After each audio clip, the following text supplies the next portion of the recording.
আমরা এই বছর আমরা অনেক আলেমকে দাওয়াত দিয়েছি।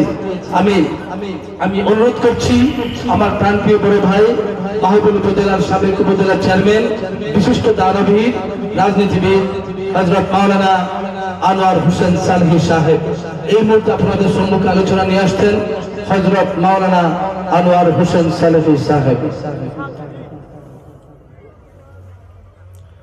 السلام عليكم ورحمة الله وبركاته. الحمد لله نحمده ونستعينه ونستغفره ونؤمن به ونتوكل عليه ونعوذ بالله من شرور أنفسنا ومن سيئات أعمالنا من يهده الله فلا مضل له ومن يضلله فلا هادي له ونشهد أن لا إله إلا الله وحده لا شريك له ونشهد أن سيدنا وسندنا وحبيبنا ومولانا محمدا عبد الله ورسوله الذي أرسله بالحق بشيرا ونذيرا وداعيا إلى الله بإذنه وسراجا منيرا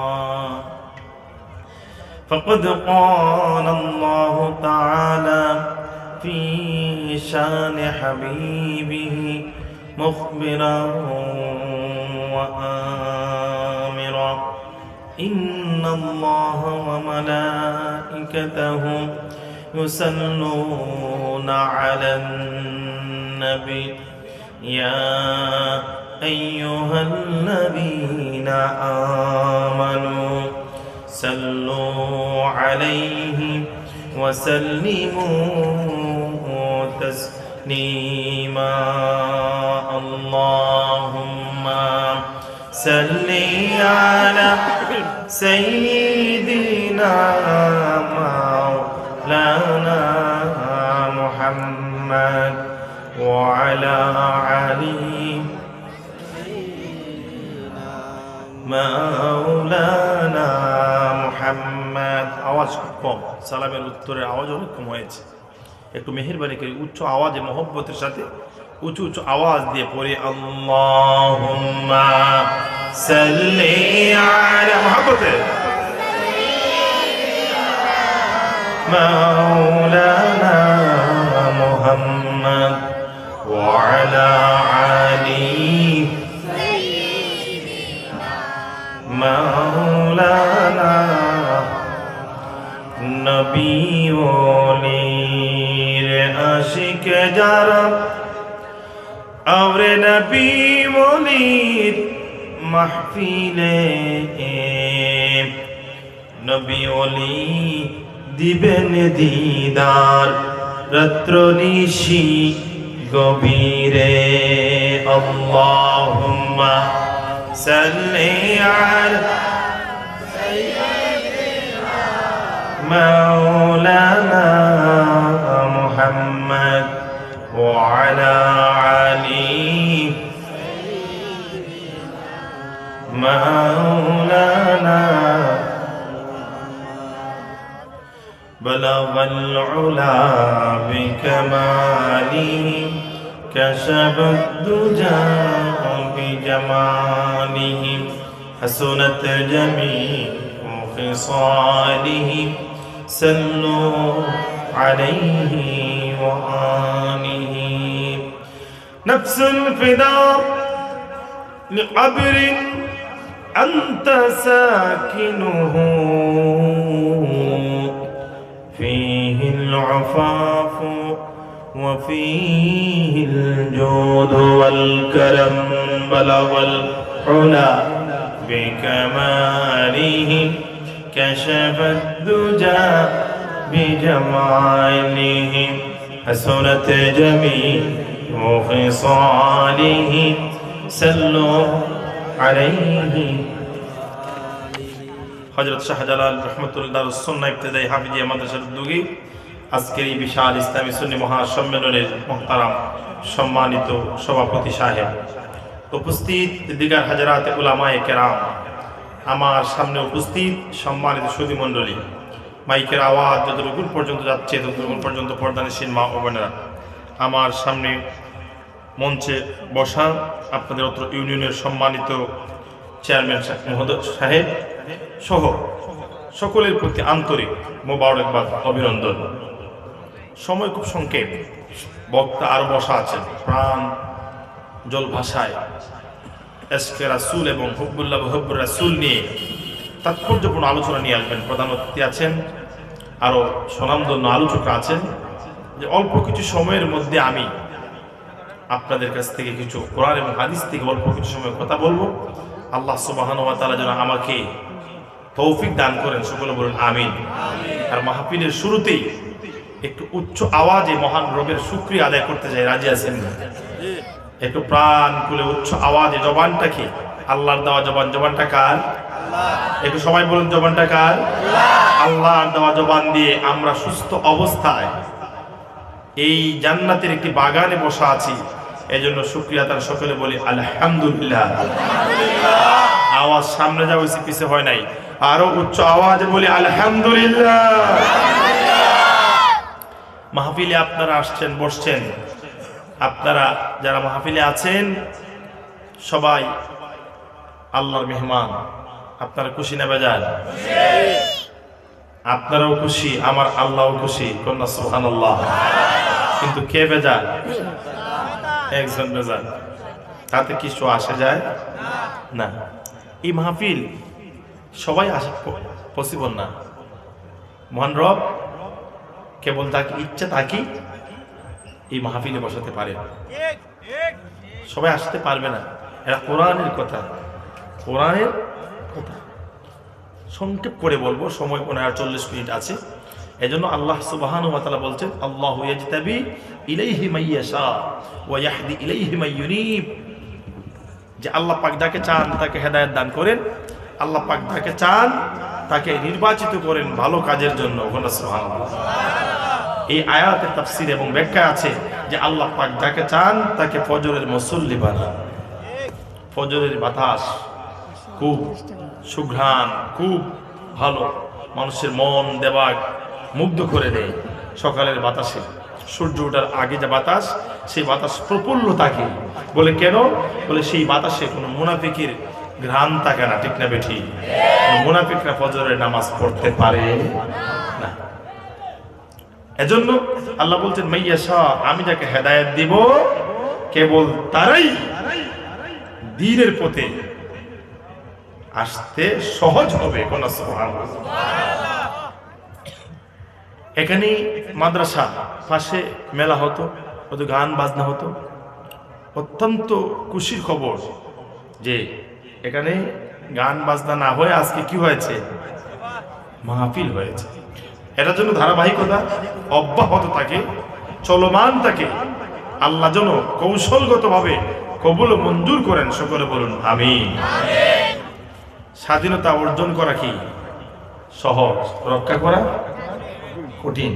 আপনারা একটা জিনিস করেছেন, দেশ রাষ্ট্র আপনার অনুকূলে না। গান বাজনা যারা করে, যে চেয়ারম্যান সাহেব বলছেন, আমিও 2 মাস 12 দিন উপজেলা চেয়ারম্যানই করেছি। আপনি ইচ্ছা করলেই কিছু করতে পারবেন না, আপনার হাতে আইন নেই, সেই অধিকার নেই। কারণ রাষ্ট্র সবার জন্য সমান, ঠিক না বেটি? নাগরিক অধিকার সবার জন্য সঠিক। ইসলামও যার যার নৈতিক অধিকার, যার যার নৈতিক চাহিদা, সবকিছুর চাহিদা ইসলাম দিয়ে দিয়েছে। ব্যাপক আলোচনা, সেদিকে আমি যাব না।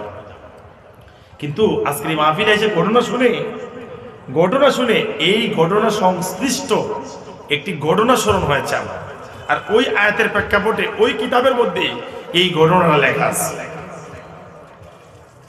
মুসান্নিফ লিখছেন আল্লাহু ইয়াজতাবি ইলাইহি মাইয়াশা। আল্লাহর কোরআনের কথা। কার কথা? যে আমি যাকে চাই তাকে হেদায়েত দান করি, কোন সুবহানাল্লাহ। ওয়া ইয়াহদি, হেদায়েত দেই, ইলাইহি ইউনিব শব্দ নির্বাচন। যেমন আপনারা এই চেয়ারম্যান সাহেবকে কি করছেন, কয়েকজনের মধ্যে কি করছেন, বাছাই করছেন, কয়েকজনের মধ্যে বাছাই করছেন। ঠিক তেমনি ভাবে আল্লাহ বলেন আমি যাকে চাই কিছু মানুষকে বাছাই করে মাহফিলের মধ্যে এনে বসায় দেই। দ্বীনের পথে আমি যাকে চাই তাকে আমি কবুল করে দ্বীনের পথে চলার জন্য আমি সহজ করে দেই, কন্যা সুবহানাল্লাহ। সাইয়েদনা ওমর ইবনুল খাত্তাব খলিফাতুল মুসলিমিন, ওই আয়াতের প্রেক্ষাপটে ঘটনা, তিনি তখন গোটা পৃথিবীর পরিচালক। হযরতে উমরের শাসন ব্যবস্থা নিয়ে যদি আলোচনা করা হয় ঘন্টার পর ঘন্টা শুনবেন আপনারা। হযরতে উমর রাদিয়াল্লাহু তাআলা জীবনী, সংগ্রামী জীবনী, সংগ্রামের ইতিহাস। মাথা নিচু করার কোনো ইতিহাস নেই, শুধু মাথা উঁচু করে উঁচু করে সব সময় মাথা উঁচু করে কথা বলার ইতিহাস, ঠিক না বেটি? মক্কার জমিনে আযান হয় না, কাফির মুশরিকরা বাধা বিপত্তি দিবি, হেরামের পাশে বাইতুল্লাহর পাশে আযান হয় না। সাইয়েদনা ওমর ইবনুল খাত্তাব যেই দিন মুসলমান হয়েছেন সেই দিন আমার নবীকে বললেন, ইয়া রাসূলুল্লাহ, আজ থেকে কাবা ঘরের পাশে আযান হবে। কি হবে? কি হবে? আজ থেকে বাইতুল্লাহর পাশে মহান নবীর নাম সুউচ্চভাবে আওয়াজ দিয়ে ঘোষণা করা হবে, কোন কাফির এবং বেঈমান যদি বাধা দিতে আসে আমি উমরের তলোয়ার দিয়ে তার গর্দানকে আমি শরীর থেকে বিচ্ছিন্ন করে দিব। সাইয়েদনা উমরের ইতিহাস মাথা উঁচু করে দাঁড়ানোর মুসলমানদের ইতিহাস, ঠিক না বেটি? সাইয়েদনা উমরের খলিফার সময় একটা মানুষ তখন গান বাদ্য করে, এবার আমার গান এখন থেকে ছিল না, পৃথিবীর শুরু থেকে গান বাদ্য ছিল, নতুন কোনো আবিষ্কার না। উমর রাদিয়াল্লাহু তাআলা আনহুর সময় এক ব্যক্তি গান বাজনা করে উমরকে লুকাইয়া লুকাইয়া গান করে, গানের বিনিময়ে উপার্জন করে, সেই উপার্জন দিয়ে কি করে? জীবিকা নির্বাহ করে। আলোচনা করতে চাইছিলাম একটা, কিন্তু আজকে আপনাদের বিষয় আয়েশা হয়ে গেছে আরেকটা। হযরতে উমরের কতটুকু পাওয়ার, এক জায়গার মধ্যে বাঘ এবং ছাগল পানি পান করি। বাঘ, হযরতে উমর রাদিয়াল্লাহু তাআলা আনহুর শাসন ব্যবস্থা এত স্বচ্ছ, এত পরিচ্ছন্ন, এত স্পিরিচুয়াল পাওয়ার, বাঘ ছাগলকে আক্রমণ করে না, আক্রমণ করতে পারে না, কন্যা সুবহানাল্লাহ। হযরতে উমরের সময় ওই গায়ক নীরবে নীরবে নীরবে নীরবে নীরবে গান গায়। কি গায়? কথা বলতে হবে, নবীগঞ্জের মানুষ কথা বলতে রাজি আছেননি? কে কে রাজি নেই একটু হাত তোলেন তো। কি কয়? রাজি নেই আপনারা? কথা বলতে হবে, উত্তর দিবেন আপনারা। ওনারা বুঝতে পারে নাই, একটু প্রস্তুতি নেন, কথা বলতে হবে আজকে। উমরের রাদিয়াল্লাহু তাআলার সময়ে গান গায়, কাজটা ভালো না খারাপ? সারা পৃথিবী যখন মুসলমানদের জয় জয় খায়, তখন সময় কত বড় সাহস, মক্কার অলিতে গলিতে গান গেয়ে জীবিকা নির্বাহ করে। কন্যা নাউজুবিল্লাহ। হেদায়েত তার কপালে নাই, কিন্তু গানের মঞ্চ বানিয়ে গান করে মানুষজন, সেই সময়ও একদল মানুষ ছিল কি ছিল না? আমার নবীর পরে হযরত ওমর রাদিয়াল্লাহু, আবু বকরের পরে ওমর রাদিয়াল্লাহু তাআলা খলিফাতুল মুসলিমিন, গোটা পৃথিবীতে মুসলমানদের জয় জয়কার। সেই সময়ও গায়ক ছিল, গান করত, কিছু মানুষ গান শুনত। ওই গায়ক যখন বয়োবৃদ্ধ হয়ে গেল, দেখেন, আমি কিন্তু স্মরণ রাখবেন, আল্লাহ পাক বলছেন আমি তাকে চাই হেদায়েত দেই। বয়স্ক হয়ে যাওয়ার পরে যখন গলার কণ্ঠ যখন সংকুচিত হয়ে গেল, গলার কণ্ঠ যখন বসে যায়, আপনারা যখন এখন মাহফিলে বক্তা দাওয়াত করেন, কে কতটুকু লম্বা টান দিতে পারবে, গজল কইতে পারবে, নাচাইতে পারবে, উত্থাল দিতে পারবে, তাকে দাওয়াত দেন, ঠিক না বেটি? চলে কি চলে না? তো গায়ক তো গান গাইতে গাইতে জীবন শেষ, বয়স শেষ, শেষ বয়স শেষ, গলা চলেনি, চলে, সংকুচিত হয়ে গেছে, বাংলা গলায় গান গায়, মানুষজন আগে 10 টাকা দিলে এখন 1 টাকা দেয় না, আমরা তোর গান শুনি না। দেখবেন ট্রেনের মধ্যে দাঁড়াইয়া কয়েকটা গান টান ভালো গাইতে পারলে মানুষ তাকে খুশি হয়ে টাকা দেয়, দেখে দেয় না, দেখে দেয় না। বাজারের মধ্যে দাঁড়াইয়া সে বিনোদন দেয়, গান কইলে পরে মানুষজন সো ইচ্ছা তাকে টাকা দেয়, দেখে দেয় না। তো ওমর রাদিয়াল্লাহু তাআলার সময় গায়ক গান গাওয়ার পরে মানুষ টাকা দিত, কিন্তু বয়োবৃদ্ধ হওয়ার পরে আর কেউ তাকে টাকা দেয় না। কথা বুঝছেন নি? আমার কথা বুঝছেন? পিছনে যারা আছেন আমার কথাকে বুঝেন। এখন তো সে পড়ছে মুসিবতে, এমন অবস্থা হয়েছে এক পর্যায়ে সে ঘরের মধ্যে, তার ঘরে গিয়ে আর কেউ কোনো খাবারের টাকা পয়সা দে, কথা বলতে হবে, দে না, না খাইতে খাইতে পেট আর পিট পিছে সমান। এখন যাই আস্তে আস্তে সেই মহান রব মুনিবকে চিনতে শুরু করেছে। ইসলাম দারিদ্রতার মধ্যে পাওয়া যায়, ইসলামের অনেক মহত্ব দারিদ্রতার মধ্যে আছে। আলোচনা লম্বা হবে, যেন সংক্ষেপ করে বলে যাচ্ছে।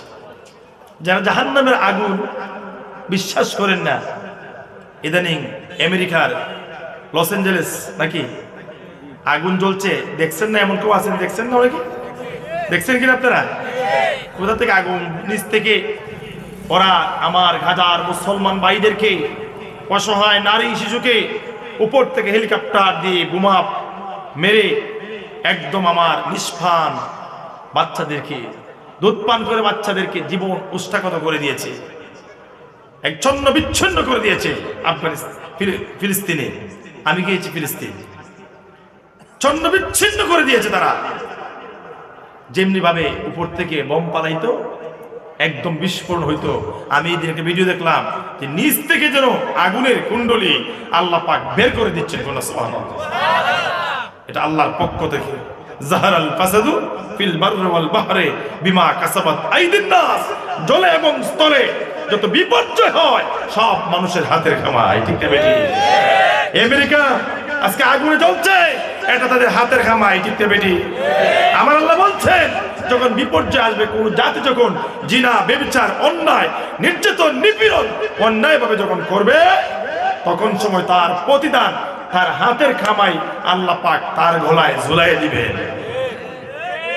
তাহলে জাহান্নামের আগুনের উপমা পৃথিবীর মানুষকে এর চাইতে আর কোনো ঘটনা লাগে না। সেই গায়ক খুব চিন্তার মধ্যে পড়ে গেল, আরে জীবনে ভুল করেছি, কি করেছি, কি করেছি, ভুল করেছি। ওই গায়ক সিদ্ধান্ত নিল, আমার একজন মুনিব আছেন, আমার কি আছেন,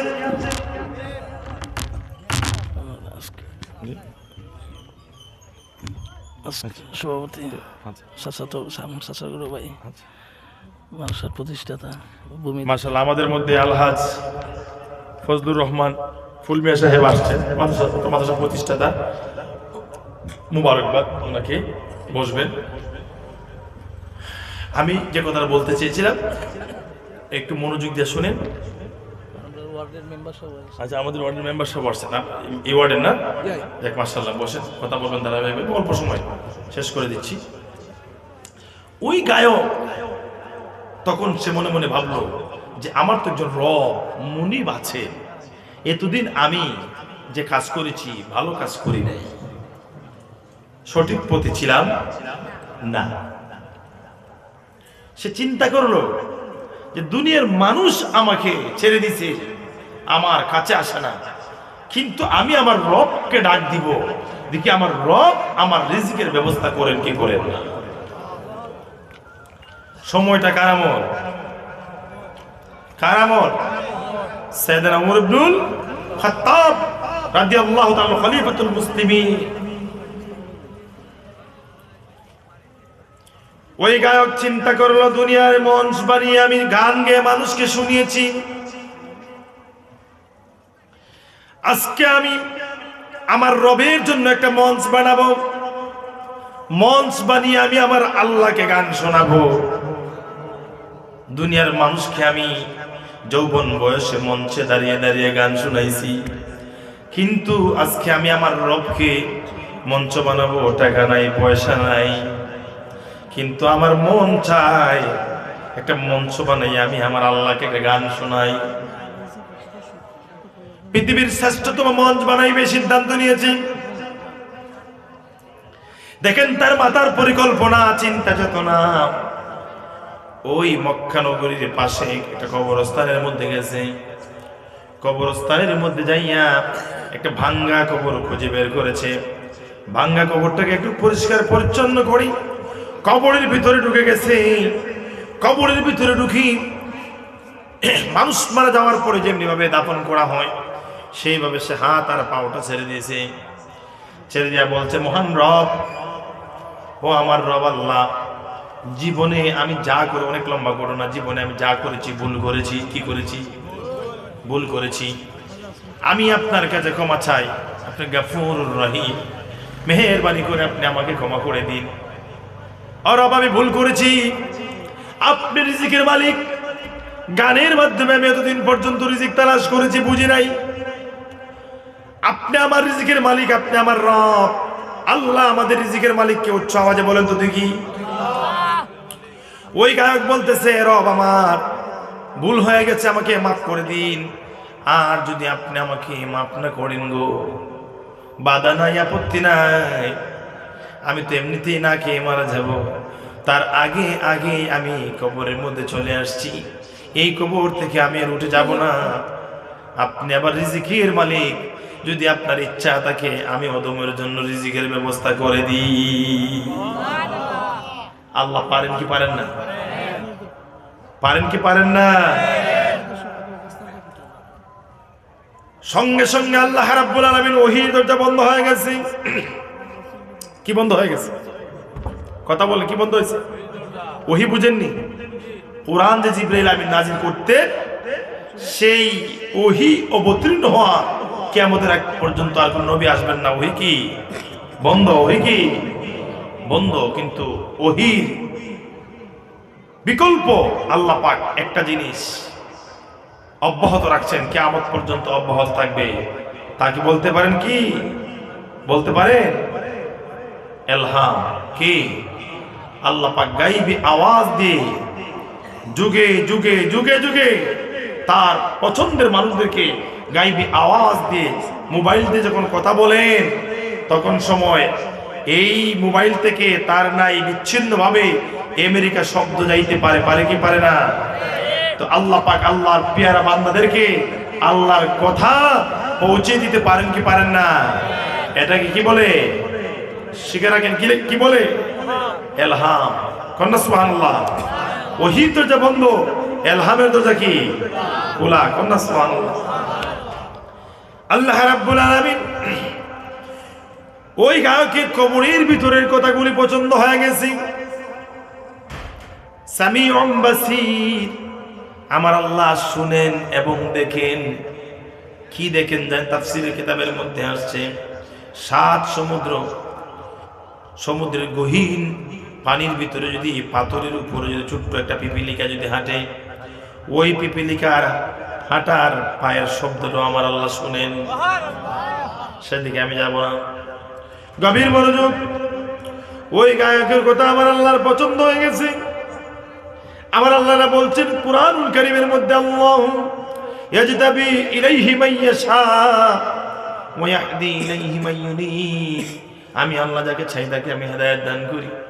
আমি আল্লাহ যাকে চাই তাকে আমি পছন্দ করি, মায়া করি, নির্বাচিত করি। তাকে আমি হেদায়েতের নূর দেয়া দেই, নামাজি বানাই। আমি আল্লাহর কাছাকাছি টেনে আনি। আল্লাহ রাব্বুল আলামিন ইলহাম করে দিলেন উমরকে।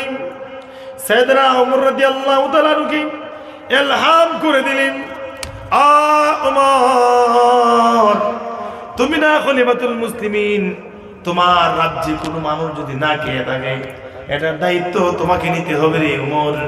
তোমার রাজত্বের মধ্যে, কবরস্থানের মধ্যে, তোমার আশপাশে একটা কবরস্থানের মধ্যে একজন মানুষ না খেয়ে আছে, তার খাবারের ব্যবস্থা করে দাও। সুবহানাল্লাহ। আস্তে কোন তো একটু আওয়াজ দিয়ে বলেন সুবহানাল্লাহ, আলহামদুলিল্লাহ, আল্লাহু আকবার। ইলহাম যখন আসলো হযরত উমর রাদিয়াল্লাহু তাআলা ইলহাম বুঝতে কি হয় না, সমস্যা হয় না। জীবনে এমন উস্তাদদের কাছে সর্ষেনা পড়ছি যাদের কাছে অহরহ আল্লাহর পক্ষ থেকে ইলহাম আসতো। সুবহানাল্লাহ। এমন উস্তাদদের সান্নিধ্য আল্লাহ পাক পাওয়ার সৌভাগ্য নসিব করেছে, আলহামদুলিল্লাহ।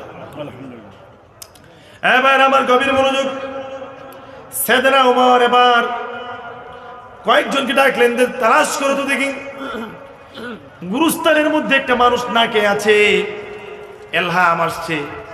এখন মক্কার গলিতে গলিতে বিভিন্ন জায়গায় গুরুস্থান আছে না নাই, কবরস্থান মাকবার আছে না নাই, তালাশ করা হচ্ছে, পাওয়া যাচ্ছে না, পাওয়া যাচ্ছে না, পাওয়া যাচ্ছে না।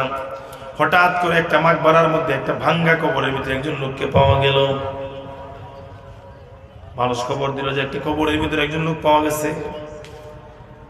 খলিফাতুল মুসলিমিন বললেন তাকে ধরে নিয়ে আসো। তাকে খলিফাতুল মুসলিমিন উমরের কাছে ধরে নিয়ে আসা হলো।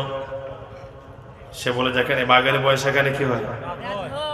সে বলে আমি উমরকে ভয় করি, উমরের কাছে খাবারের জন্য আসলাম না, লুকাইয়া কবরের মধ্যে গিয়ে আমি আল্লাহর কাছে রিজিক চাইলাম। এখন আল্লাহ পাক আমাকে উমরের সামনে এনে হাজির করে দিছে। সে ভয়ে কাঁপতেছে, বলতেছে উমর বয়োবৃদ্ধ হয়ে গেছি, বয়স্ক হয়ে গেছি, আমি না খেয়ে আছি। ওমর আমি গান গাই না, এখন আর গান গাইতে পারি না, আমার গান কেউ শুনে না রে ওমর। আমি বড় অভাবী মানুষ, ঘরের মধ্যে কোনো খাবার নাই, বহুদিন যাবৎ খাবার না খেয়ে আছি। ওমর, উমর রাদিয়াল্লাহু বলেন তোমার কথা পরে শুনবো, কবরের ভিতর গিয়ে তুমি কি বলছো আগে আমাকে সেটা বলো। উমর বলেন হে বৃদ্ধ, তোমার কথা শুনতে আমি তোমাকে বলি নাই, আসি নাই, তোমার কথা আমি পরে শুনবো। তুমি আগে বলো এমন কি কথা তুমি কবরের মধ্যে বলছো। বলে আমি কবরের মধ্যে গিয়ে এই আমার রবকে বলছি। সাইয়েদনা উমর রাদিয়াল্লাহু বলেন তোমার ভাগ্য খুলে গেছে, তোমার কপাল বলো ভালো। শুনো রে গায়ক, তুমি জানো নি তোমার জন্য আমার আল্লাহ আমাকে ইলহাম করে দিছে তোমার রিজিকের ব্যবস্থা খলিফাতুল মুসলিমিন দায়িত্ব নেওয়ার জন্য। যাও, ঘরের মধ্যে কয়জন আছে, কি খাবার লাগে তোমার এক মাসের জন্য বলো। আমি ওমর যতদিন পর্যন্ত খলিফাতুল মুসলিমিন থাকবো, যতদিন পর্যন্ত তুমি বেঁচে থাকবে, ততদিন পর্যন্ত আমি উমরের জন্য আল্লাহর পক্ষ থেকে অর্ডার হয়েছে বাইতুল মাল থেকে তোমার জন্য যা খাবার প্রয়োজন এক মাসের খাবার তোমার ঘরের মধ্যে পৌঁছায় দেওয়া হবে। রিজিকের মালিক কে? হেদায়েতের মালিক কে? হেদায়েতের মালিক কে? দেখেন ওই গায়ক আল্লাহর পক্ষ থেকে হেদায়েত পেল কি পেল না? হেদায়েত পেল কি পেল না? এজন্য যারা গান গায় তাদেরকে সরাই দিছে, অন্য জায়গায় গান করতেছে, তাদের সাথে বুকে বুক মিলান, তাদের কাঁধে কাঁধ রাখেন, তাদের হাতে হাত রাখেন, নীরবে তাদের বাড়িতে যান, গিয়ে বলেন ভাই একদিন তো মরে যাব, গানটা তো ভালো না। তাকে হিকমতের সাথে আহ্বান করেন ভালোর দিকে, মসজিদের দিকে। এমন কোনো কাজ যেন আমাদের না হয় যে ভালো করতে গিয়ে যেন বিশৃঙ্খলা ছড়িয়ে না পড়ে, সেদিকে আমাদেরকে সতর্ক দৃষ্টি রাখতে হবে, কৌশল অবলম্বন করতে হবে। আমি আপনাদের প্রতি উদাত্ত আহ্বান জানাবো, আজকে যারা গান করতে চায় তাদের প্রতিও আমি আজকে আহ্বান জানাবো, আসুন আমরা অপসংস্কৃতি দূর করে দিয়ে একটি সুন্দর সংস্কৃতির বাংলাদেশ আমরা গঠন করি। পারি কি পারি না? পারি কি পারি না? যারা গান করে তারা আমাদের ভাই না? ভাই কিনা? যারা আমরা এখানে বসে আছি আমরা একে অপরে ভাই ভাই কিনা?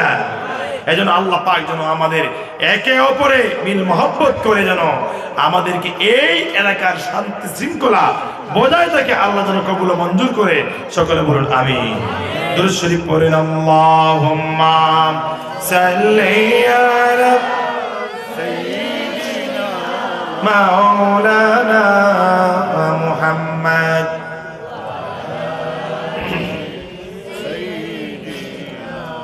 মাওলানা মুহাম্মদ।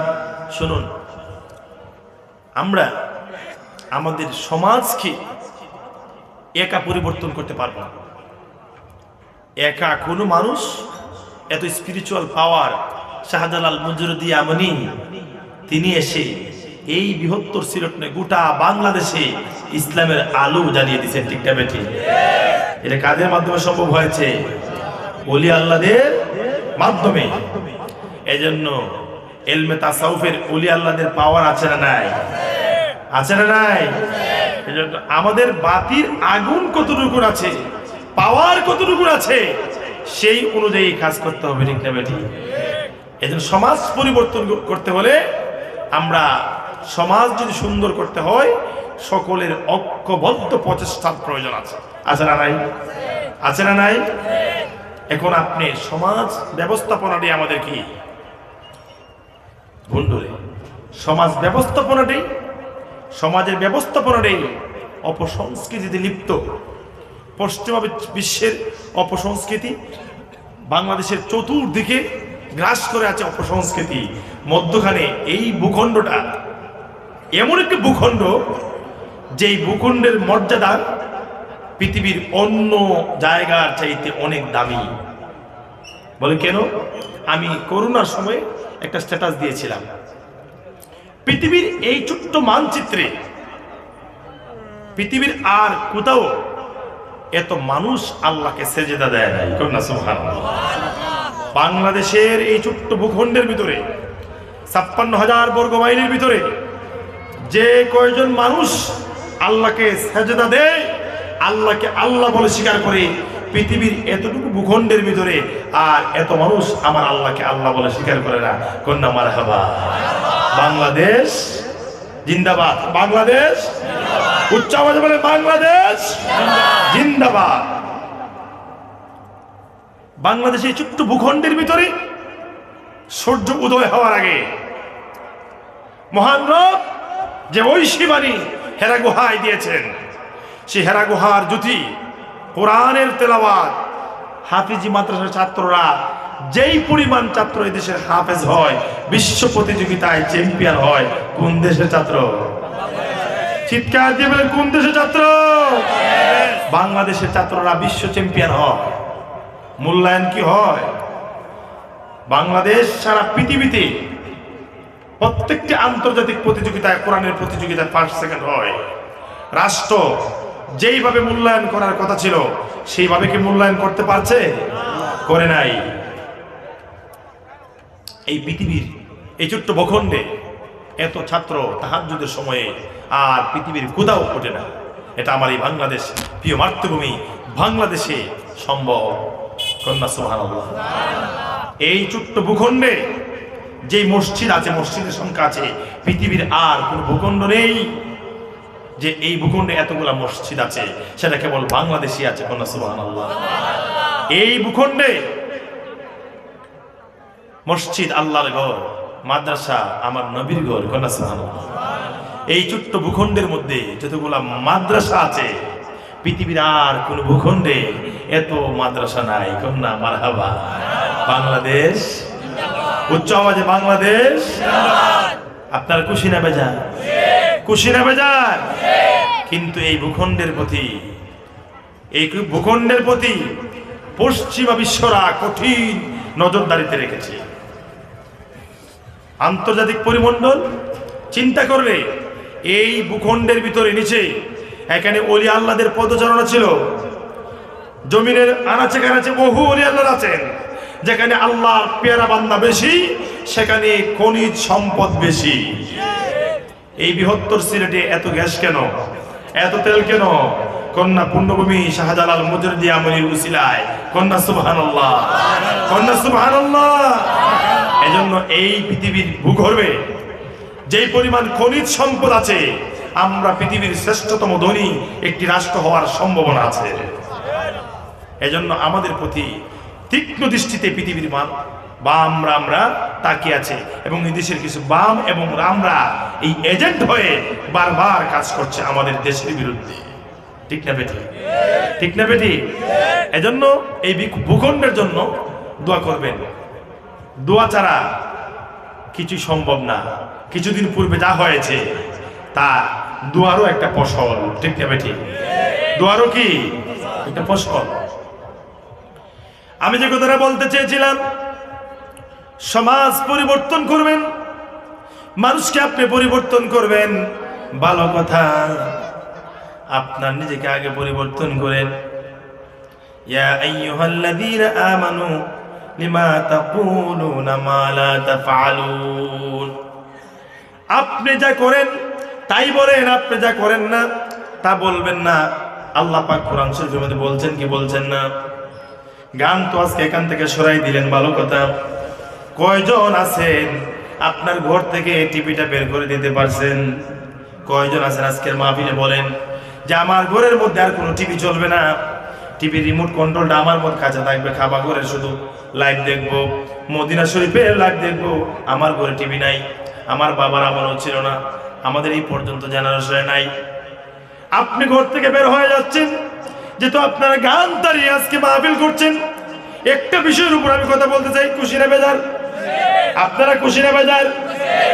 আপনি যে আল্লাহ বলছেন এমন কোনো কথা বলবা না যেই কথা তুমি করো, যেটা তুমি পালন করো না, তুমিও পালন করো।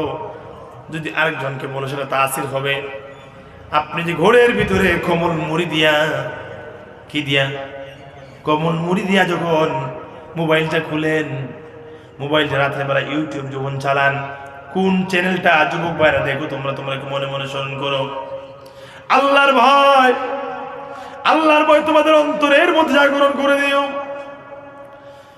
একদিন নয়, 2 দিন নয়, 3 দিন নয়, মাস বছর পর হয়ে যাবে, খণ্ডকালীন হায়াত শেষ হয়ে যাবে, দুনিয়ার জমিনের সফর শেষ হয়ে যাবে, কবরের সফর শুরু হয়ে যাবে।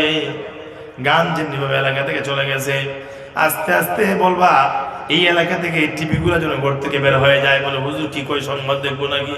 বলে সংবাদ যদি দেখেন সবাইকে নিয়ে বসে দেখেন, তালার সিস্টেম করেন। আপনি যখন বের হয়ে যান, আপনার 12 বছরের মেয়ের কাছে যখন রিমোটটা থাকে, আপনার 12 বছরের মেয়ে রিমোটে কি দেখতে চায়, তার শরীরের চাহিদা কি, বয়সের চাহিদা কি, মস্তিষ্কের চাহিদা অনুযায়ী রিমোট টিপবে নাকি খালি কোরআন কিতাবের ওয়াজ শুনবে?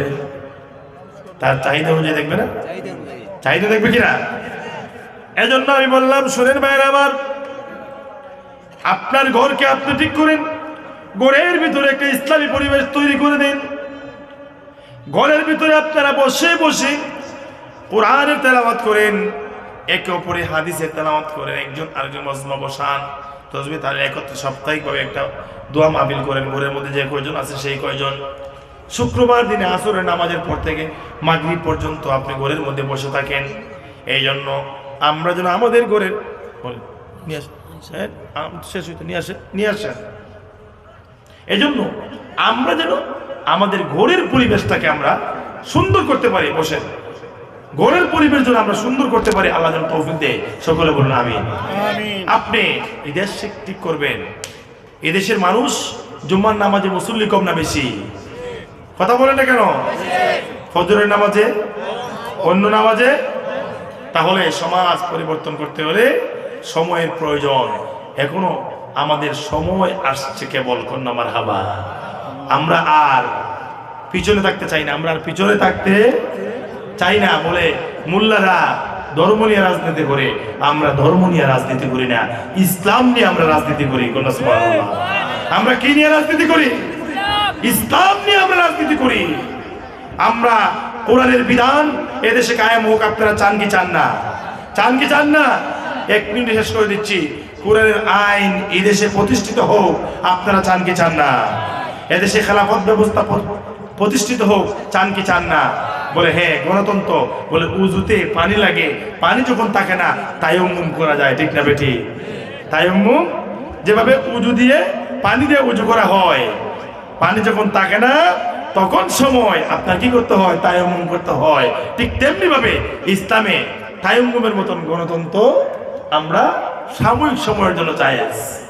এজন্য আমরা ধর্ম নিয়ে রাজনীতি করি না, আমরা কি নিয়ে রাজনীতি করি? কথা বলেন, কি নিয়ে রাজনীতি করি? ধর্ম হলে হিন্দু, বৌদ্ধ, খ্রিস্টান, বহু তত্ত্ববিদ আছে, তত্ত্ব আছে, বহু তত্ত্ববাদ, একত্ববাদ নয়, বহু তত্ত্ববাদ আছে। আমরা ধর্ম নিয়ে রাজনীতি করি না। হুজুররা কি নিয়ে রাজনীতি করে? ইসলাম নিয়ে রাজনীতি করে। যারা ইসলাম নিয়ে রাজনীতি করে আল্লাহর জমিনে আল্লাহর দ্বীন প্রতিষ্ঠিত হোক সেই তামান্না যাদের ভিতরে আছে, এবং যারা এই মিশনের বিরুদ্ধাচরণ করে তারা ইহুদি খ্রিস্টানদের মতন, তারা মুনাফিক, তারা মুসলমানদের বন্ধু হতে পারে না। ঠিক না বেটি?